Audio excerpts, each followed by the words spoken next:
Miércoles 10 de enero. Saludos, señoras, señores, bienvenidos como cada mañana a este programa, a esta revista de prensa, el recorrido que hacemos a diario por los titulares que aparecen publicados en los periódicos que se editan en Córdoba, Diario Córdoba, ABC, El Día de Córdoba. Bastante variedad, temas todos son muy interesantes, así que rápidamente vamos con este primer vistazo. El diario Córdoba abre con un tema que mezcla deporte y tribunales. Infinity lleva a González Calvo a los tribunales por su gestión en el Córdoba. Los propietarios del club creen que hubo irregularidades bajo el mandato del ex consejero delegado. La auditoría realizada por el actual CEO, por Monterrubio, es la base principal sobre la que se sostiene la demanda. Luego avanzamos un poquillo más. La foto de Manuel Murillo para el último tramo de la carretera, avenida ya, de Trasierra. Trasierra, luz verde a la fase final. El urbanismo aprueba, de urgencia, añado yo, el proyecto que culmina la remodelación de la avenida. La foto, pues eso, es el tramo este último, desde La Morera hasta el fondo, hacia el vial, hacia la estación, que es el tramo que queda después, bueno, que queda por iniciar, se venga aún no concluido el segundo tramo, pero este tercero es que quedaba incluso por aprobar el proyecto. Medio centenar de personas, dice, duermen en la calle por falta de albergues. En total en Córdoba hay unas 400 personas que no tienen residencia y 40 de ellos, pues parece, 50 de ellos están, según dijo ayer el Partido Socialista, durmiendo en la calle. Hay un reportaje muy interesante de Irina sobre cuáles son los recursos disponibles y cómo son insuficientes, lógicamente. También habla de que la explanada de la Diputación acogerá una zona de ocio para vecinos, en el sumario, luego hablamos de esto, y que vecinos de La Jara recurren a la vía judicial para tener agua, un tema que no acaba de solucionarse, que llevan años reclamando solución, tanto para el agua limpia, para el agua de abastecimiento, como para la agua depurada. Bueno, hay proyectos, pero por el momento solo son proyectos. El diario ABC trae dos temas locales hoy en la portada, la foto que firma Álvaro Carmona para el tramo que les comentaba antes de la carretera de Trasierra o de la avenida de Trasierra. Vía libre al último ensanche del vial por la avenida de Trasierra. La verdad que no entiendo muy bien lo del ensanche del vial a qué se refiere. En cualquier caso, lo que se trata de la obra es concluir la remodelación de la avenida de Trasierra, que empezó hace muchísimos años con el tramo que pega al norte, a la zona del Hipercor, y que quedó este último tramo por un problema de expropiaciones, de disposición de terreno. Ya parece que se ha resuelto y se puede poner en marcha este tercer tramo de esta importante avenida.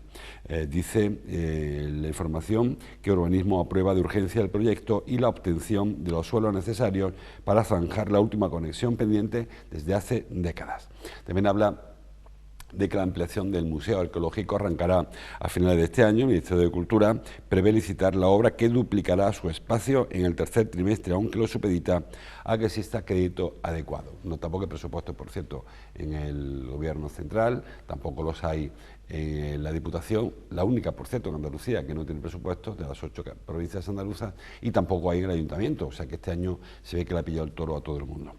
El proyecto, dice el diario ABC, proyecto de ampliación del arqueológico, que perfila detalles, rehabilitará el Palacio de los Padres de Castillejo, integrará en el inmueble los restos del Teatro Romano en su cara norte. Saben que según se mira al Museo Arqueológico, a la fachada principal, a la izquierda están los restos del Teatro Romano, que están integrados en el museo, pero falta la cara norte de este teatro. La verdad que son restos, no hay nada especialmente de valor, porque el teatro estaba adosado a la cuesta de Peromato, en la época de los romanos, no era costa de Peromato, pero había un desnivel importante, un escalón importante, y estaba adosado el teatro romano. Bueno, por la parte superior sí que tendría que haber una fachada, que es la que se intentará integrar también en el nuevo Museo Arqueológico. El diario El Día habla de salud en la portada. La UCI de Reina Sofía en alerta máxima por la gripe y el COVID. Se sitúa en el nivel más alto de emergencia, mientras que la hospitalización de adultos está un paso por detrás. la Junta llama a la calma e insta a vacunarse. Curiosamente, en este titular, que es un poco alarmante, si quieren, en el antetítulo dice: la incidencia se sitúa en 505 casos por cada 100.000 habitantes, debajo de la media nacional, más de la mitad, o sea, la mitad de la media nacional. La media nacional estaba en 950 casos, en Andalucía y en Córdoba en 505, es decir, que a pesar de todo, ahí dijo ayer María Jesús Botella que hay tensión, pero no hay colapso en las urgencias, ni en el Hospital Reina Sofía, ni en la sanidad cordobesa en general. La foto se marcha a Galicia, de nuevo, ayer vimos una foto también de este asunto. Casi un mes de contaminación. Galicia eleva el nivel de alerta por la crisis de los pellets, o como quieran llamarle, son estos plásticos pequeñitos. El tema de elevar el nivel de alerta es porque a partir del nivel 2 se puede pedir ayuda al gobierno, porque en este momento de alerta las competencias son exclusivas de la Xunta, que tienen competencia de materia medioambiental. A partir del nivel 2 ya sí que el problema pasa a otro estatus, y en ese momento sí que puede intervenir el Estado central. Ya lo ha hecho antes Asturias y Cantabria, ya han pedido ayuda al Gobierno central, y Galicia, que sabe que está en un proceso preelectoral, pues sí se resistían unos y otros a actuar de manera que uno se ve en el mérito o el otro se lleva las culpas. Saben que esto en política es bastante habitual. Luz verde a la fase final de las obras de la carretera de Trasierra, dice el sumario. También habla de que la universidad diseña una batería muy particular que utiliza hemoglobina como catalizador, y también habla de que la Diputación plantea abrir su parking al ocio los fines de semana. Bueno, luego hablamos del tema este. Yo estoy más con la información que he visto por ahí de que lo que se ha hecho ha sido acabar con el proyecto de aparcamiento o de edificar en esa explanada del aparcamiento, y hay que buscar ahora qué hacemos con aquello. En la parte de alta foto para Rafael Velasco, el que fuera vicesecretario general del PSOE andaluz, cordobés, que ha sido imputado por los casos de los cursos de formación. Aquel caso ya le apartó de la política hace décadas, y ahora pues vuelve a aparecer en esta ocasión para ser imputado o investigado, que saben que en materia judicial se conocerá como investigado lo que antiguamente se conocía como imputado. Y hablando de tribunales, terminamos este repaso a las portadas.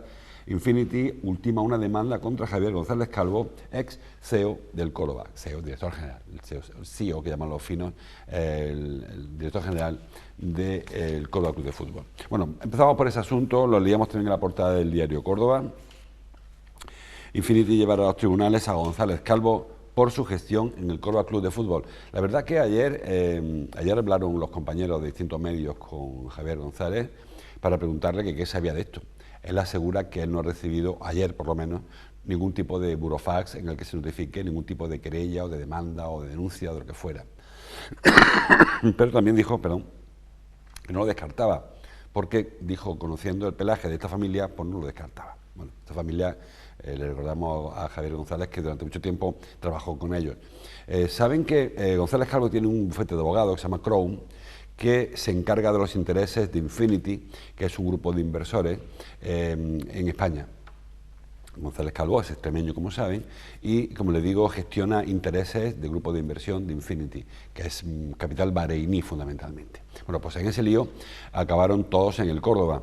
Se entiende que González Calvo, dentro de su intención de generar recursos, ingresos y buenos negocios a Infinity, pues vio la oportunidad de hacerse con las acciones del Córdoba, y así lo hizo, y así fue. Y así estuvo durante un tiempo como director general, haciéndose cargo de los intereses, repito, de Infinity en España, en este caso en el Córdoba. Hay un par de asuntos que quedaron sin aclarar, por ejemplo, un campo de fútbol 7 que levantó el Córdoba de césped, y que esa factura pues, no está del todo clara, y hubo su lío en su momento. En fin, hay una serie de movimientos raros de dinero que son, supongo yo, los que Infinity reclama a González Calvo. Supongo que le reclamará que no coincidan la factura que tienen con el coste real de la actuación, si es esa, que en principio no conocemos ninguno, al menos yo hasta ahora, porque el Infinity va a llevar a los tribunales. Algún periódico dice que Infinity se está planteando llevar a los tribunales. El diario Córdoba asegura que lo va a llevar a los tribunales, aunque insisto que ayer Javier González no sabía nada de denuncia ni de querella.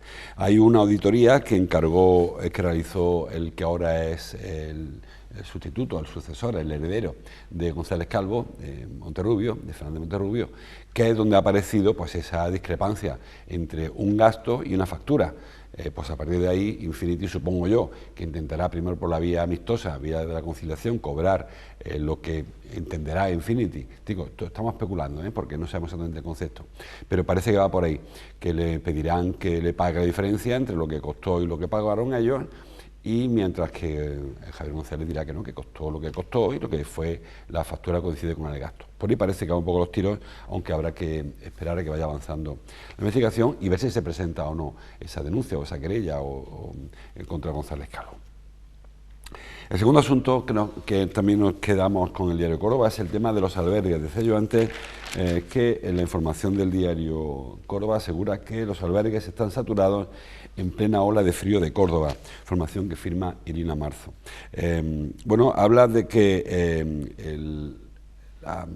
el plan ola de frío, que se activa cuando llega el frío, lógicamente, en noviembre, pues atiende, lo que hace es que habilita 20 plazas más en los albergues, donde ya hay 48. En la casa de acogida municipal pasa de 48 a 68.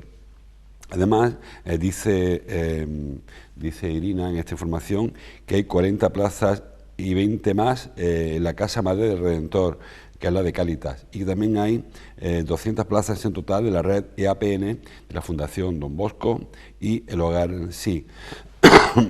Y cuando se active el frío extremo, que yo creo que era para activarlo ya, en fin, tampoco quedan muchas pistas, se podrán dotar de 30 plazas más para personas que no tienen dónde pasar la noche. Que la foto, pues una foto de Manolo Murillo, de Cruz Roja atendiendo a las personas que no tienen dónde pasar, no tienen techo bajo el que cobijarse durante la noche. En principio decía ayer Antonio Hurtado, que también él habló sobre este tema, que hay medio centenar de personas, como señala esta información, que duermen en la calle y que no hay alternativa por parte del ayuntamiento. Recordó Hurtado, entre otras cosas, que el centro este de emergencia habitacional, el antiguo Puerta de Lepanto, está sin abrir, está terminado hace meses, algo faltará. Dice Eva Contador que para primavera no es un centro de atención a personas sin hogar, este es un centro de emergencia habitacional. Personas que a consecuencia de un derrumbe o si hubiera un terremoto o no sé, un incendio, no tienen para pasar esa noche y las siguientes 8, 10, 20 noches y se alojarían ahí de manera temporal. No es un recurso para alojar, pero hay personas que efectivamente, imaginen el frío que hizo anoche, pues que se estén durmiendo a la intemperie. Decía Hurtado que había que habilitar algo, aunque fuera una pensión. El Ayuntamiento tiene el proyecto del Centro Lucano, que por cierto, del Colegio Lucano, en la Fuensanta, que no está convenciendo demasiado por lo que sea a los vecinos, que piden más explicaciones sobre el proyecto. Lo cierto es que hay personas que duermen en la calle, tanto en verano como en invierno. En verano hace mucha calor, pero de noche se puede. En invierno, justo al contrario, el frío de la mañana se sobrelleva, frío, pero se sobrelleva, pero la noche tiene que ser terrible, así que creo que habría que mirarse todo hacia el ombligo y ver qué hacemos para evitar que estas cosas ocurran. No digo que tengamos la culpa quienes me están viendo, sino las personas, los organismos responsables de que estas familias tengan un techo. A veces derivamos toda la responsabilidad en Cruz Roja o en Cáritas o en la Fundación Don Bosco, cuando creo que eso es una competencia institucional, de la Administración, del Ayuntamiento, de la Diputación, de la Junta de Gobierno, de quien sea, pero creo que es la competencia que este escudo social debería venir de ahí, de la institución y no de las ONG, a las que hay que agradecer, por supuesto, su trabajo. Bueno, hablamos ahora de salud. Lo leo en el diario El Día, por ejemplo. Titula La UCI de Elena Sofía, eso lo titula en versión en papel, en digital. No lo encuentro, pero bueno, será algo parecido. La UCI de Elena Sofía en alerta máxima por la gripe y el COVID. Ayer dio una rueda de prensa María Jesús Botella, la delegada territorial de la Consejería de Salud y Consumo, que yo le informé un ratito antes, donde me quedó muy claro la situación, porque hubo una confusión entre el umbral y en la fase. Me refiero, el umbral, la Junta de Andalucía, la Consejería de Salud y Consumo, establece los umbrales sobre el umbral 0, 1, 2 y 3, atendiendo cómo se incrementa la atención sanitaria de lo normal a lo puntual. Es decir, si hasta lo normal es la semana del 10 de enero son que se atiendan a 50 personas y se está atendiendo a 70, pues es un incremento del 40%, básicamente. Y ese umbral es el que marca luego las fases en las que se aplican los protocolos, que no tienen por qué coincidir exactamente la fase 0, 1, 2 y 3, pero sí que es el umbral fundamentalmente el que establece cuando se pasa a un nivel u otro. Básicamente es esto, hay más factores, no solamente el incremento de presión asistencial, también el número de camas ocupadas, el número de camas UCI, etcétera, etcétera. La cosa es que de la información que ayer trasladó María Jesús Botella, que se empeñó, insistió mucho en que no creara alerta, que hay tensión asistencial, pero que no hay colapso. María Jesús Botella, que la vemos en la foto, decía que, aunque la información es otra, pero fue esa rueda de prensa la que están viendo ahí, decía que no hay camas en los pasillos, como hubo en otras ocasiones, como hay en otros hospitales de otras comunidades autónomas, lamentablemente, que no hay una presión que roce el colapso, pero sí reconoció que está bastante tensionada la asistencia sanitaria en todos los niveles, tanto en primaria como en la hospitalaria y en todos los distritos, en el del norte, en el del sur, y el de Guadalquivir y el de Córdoba. Bueno, hay algunos que puntualmente suben más y otros que suben menos. La presión asistencial también va por rachas. Saben que según que estén abiertas las urgencias extrahospitalarias, hablamos de Castilla del Pino, hablamos del sector sur. Por cierto, hoy publica, lo he leído en Cordópolis, creo, que la Junta adjudica las obras para las consultas de urgencias de Levante Sur, en el Cuartel de Lepanto, antiguo Cuartel de Lepanto. Bueno, digo que mientras que hay urgencias en esos centros, pues se relaja un poquito el de Reina Sofía. Mientras hay hora de consulta también, cuando no lo hay, pues los pacientes acuden al hospital a que les atiendan allí porque no tienen otra alternativa.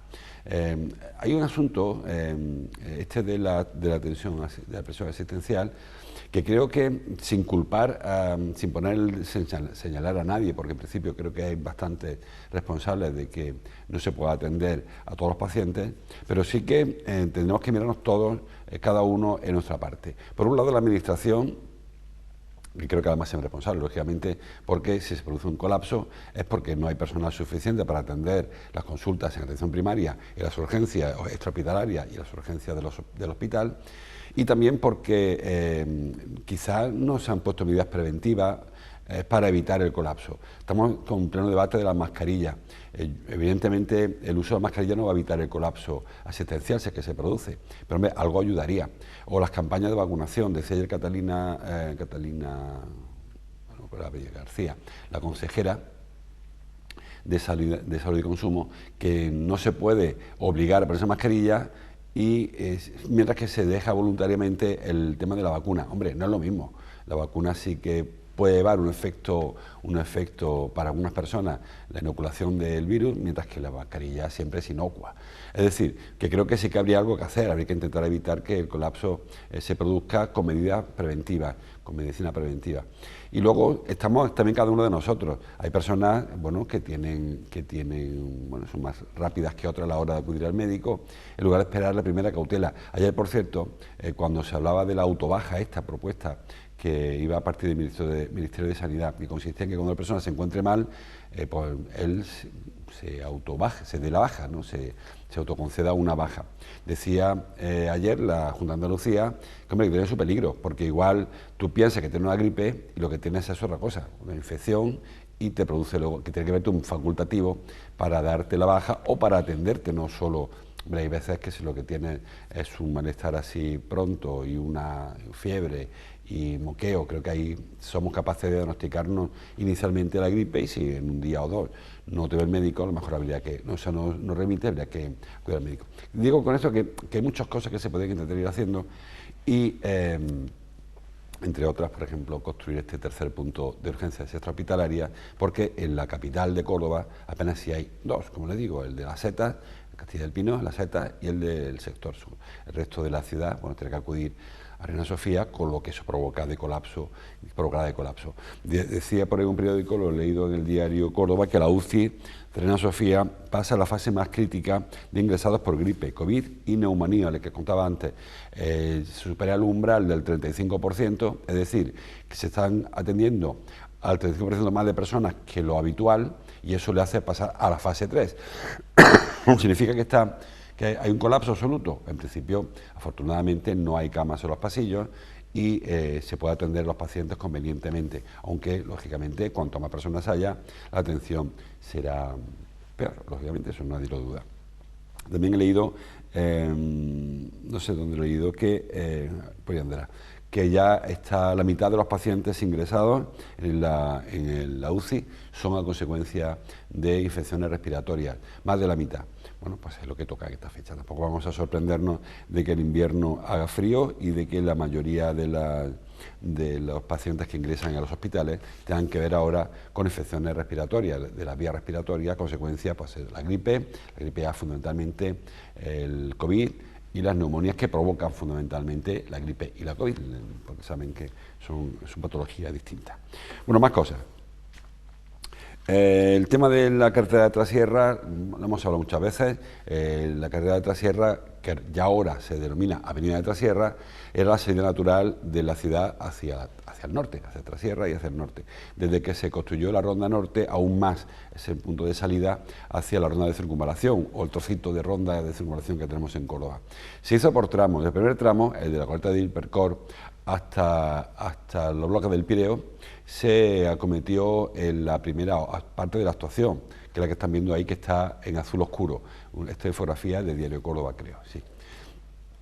Ese se hizo porque esa zona era la zona de ampliación y se hizo tanto el tramo desde la Glorieta Amadora hasta el Hipercor como desde la Glorieta Amadora hasta los bloques del Pireo, fundamentalmente.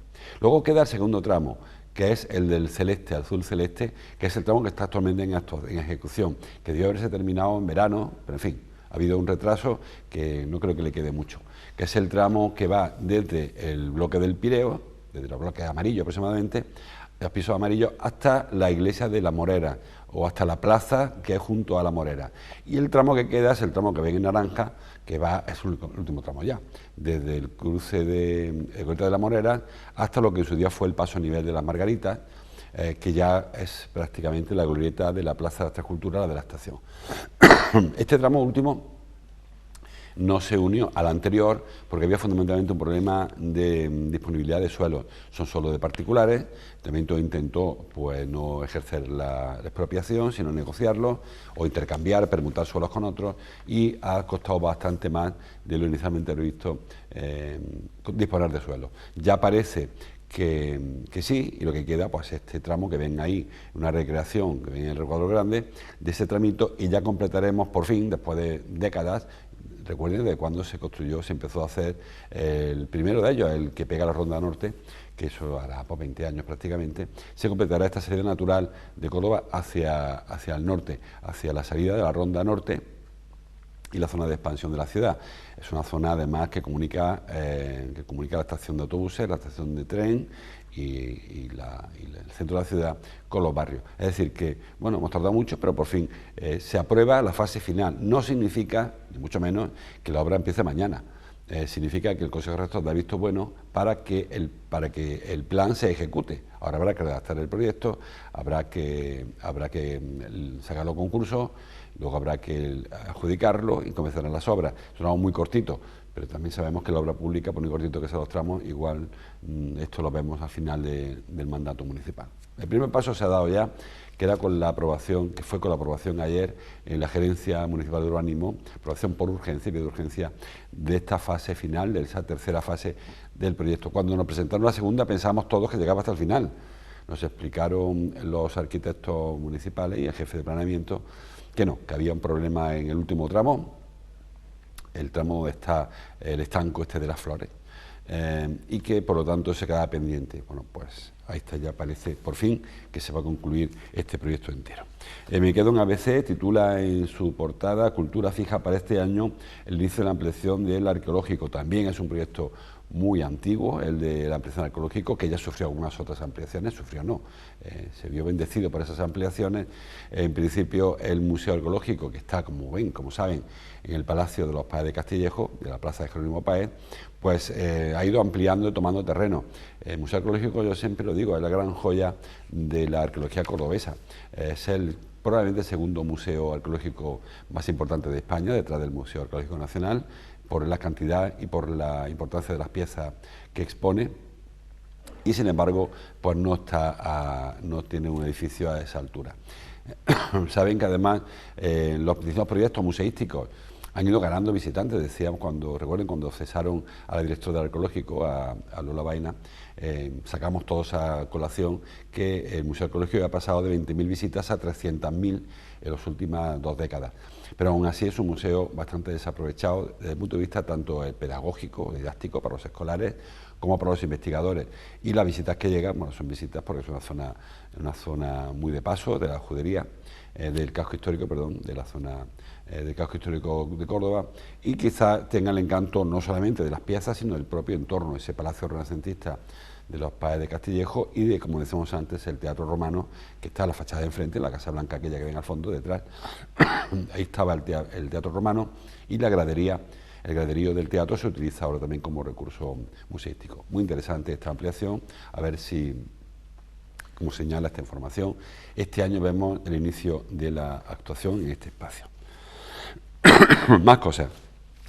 El diario El Día titula en su versión digital que la AEMET pronostica en Córdoba lluvias por encima de la media en enero y un invierno más cálido de lo normal. Bueno, saben que la Agencia Española Estatal de Meteorología cada mes, cada estación y cada mes también, pues hace su pronóstico. Pronóstico que, bueno, habría que mirar para atrás a ver si van acertando, porque una cosa es lo que ellos, lo que dicen los meteorólogos, se refieren a los modelos. Ellos ven cómo se presenta y eso le hace una extrapolación de lo que va a ser, ¿no? Bueno, pues no siempre funciona. Ellos lo que hacen son porcentajes y hablan de X porcentaje de que sea cálido y X porcentaje de que sea frío, X de que sea lluvioso y de que sea seco. En este caso, el porcentaje está más a favor de que sea lluvioso y más a favor de que sea cálido. ¿Significa que va a llover mucho? Bueno, pues va a llover probablemente porque el invierno llueve, pero no esperemos tampoco lluvias torrenciales. En cuanto a la calidez, pues están viendo las temperaturas que estamos sufriendo, estamos el día 10 de enero y no parece que sea especialmente cálido. También hace la EMET balance del año 2023, donde ha sido extremadamente cálido y extremadamente seco. Es decir, que lo que salga de aquí en adelante probablemente sea menos seco y sea menos cálido, que tampoco es consuelo, que cuando se viene de tan abajo o tan arriba, según como quieran verlo los rankings, pues se mejora un poquito para el año próximo. Y ya prácticamente fuera de hora, un repasito rápido en Cordópolis, que es donde el hilo de la obra de Levante, lo vieron antes. Dice Cordópolis que unos 60.000 cordobeses siguen vertiendo sin control sus aguas residuales. No depura las aguas residuales. La Junta de Andalucía, no este gobierno, sino el gobierno socialista desde el año 2010, ya fijó su compromiso de haber concluido la depuración de aguas residuales hace años.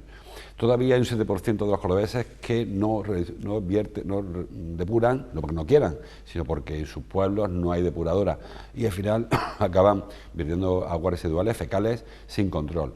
Claro, cuando luego ocurre lo que ha ocurrido en La Colada, tenemos un embalse con agua inservible, porque el agua está... Evidentemente no hablamos solamente de agua domiciliaria, cuando hablamos de depuración de agua también nos referimos al agua industrial, nos referimos al agua de la agricultura. Todo hay que depurarlo, el agua que tiene un uso luego hay que depurarla. Digo que luego ocurre lo que ocurre, que tenemos un pantano como el de La Colada, donde hay un exceso de elemento orgánico, evidentemente eso se debe al factor animal, y vegetal, pero sobre todo al factor humano y animal, las personas, en el caso de los pedroches también el vacuno y la cabaña porcina, y eso hace que el agua sea inservible. Insisto en que no estoy culpando a la Junta de hoy, porque es un proyecto muy antiguo. Es verdad que la Junta de hoy ya lleva 5 años gobernando, con lo cual algo de parte tendrá, de culpa también tendrá.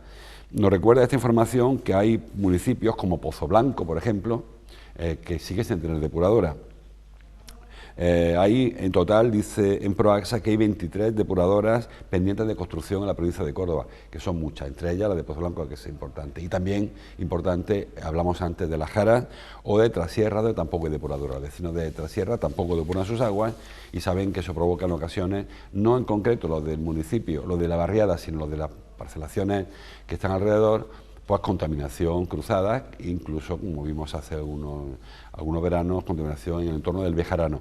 Creo que es muy importante que nos demos cuenta de que el agua es un bien muy escaso y que si encima de que tenemos poca agua la consumimos mal y la depuramos peor, pues el problema será cada vez mayor. Así que creo que es una obligación de las instituciones, de las administraciones, velar por que consumamos agua de manera correcta y la que consumamos tenga una segunda posibilidad, mediante la depuración o la regeneración incluso, que saben permite volver a utilizar agua, no para el consumo humano, pero sí para la limpieza, para el riego, para el baldeo, con agua regenerada. Bueno, pues esa información aparece hoy en Cordópolis. Como cada día les invito a que sigan avanzando en estos contenidos, en los periódicos, en internet, en las radios y sobre todo en la televisión. Mañana volvemos, hasta entonces, como siempre, gracias por su atención.